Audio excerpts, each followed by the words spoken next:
Malapit na talaga tayo. Sa wakas, dito na nga. Pero hinto muna tayo sa saglit baka masagi yung gilid ng bus natin. Kaya yan ang nakikita natin. Dahan-dahan lang ako nagpatakbo niyan mga ka-idol. Kasi paliko kasi ito eh. Kailangan talagang magdandahan dito. Kasi kung di ka magdandahan, diretso pungko ka talaga nito. Maririnig nyo yung lakas ng aircon natin. Aircon yan, naririnig nyo. Mahal mga pasahero, huwag po kayo kalimutan na yung mga gamit nyo, important yung bagay. Sa pagbaba nyo sa bus, kailangan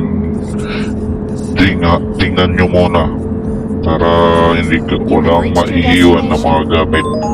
Kasi ilang segundo na lang nasa terminal na tayo ng Modisto.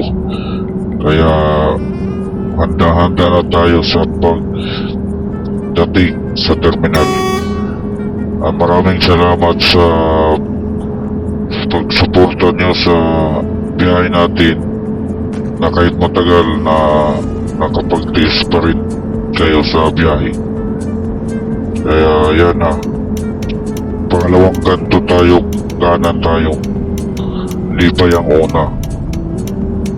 Kasi pag una hindi, wala dyan yung terminal eh.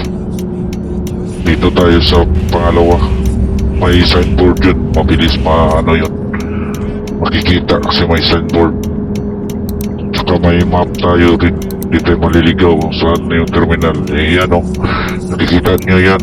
Yan yan, tumayo na yung ko, konduktor kasi may mga tindang pagkain na yan kasi alam ko nagugutom na yung iba dyan. Para pagbaba nyo, busog kayo, walang gutom na maramdaman.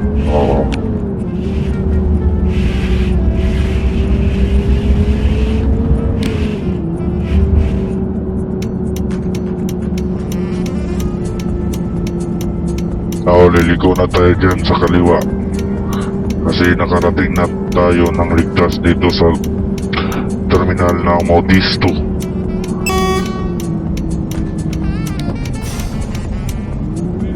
Pahintuin muna natin yung bus pagkadating natin sa terminal bago tayo bumaba at magsitayuan para hindi kayo madisgrasya habang tumatakbo ang bus.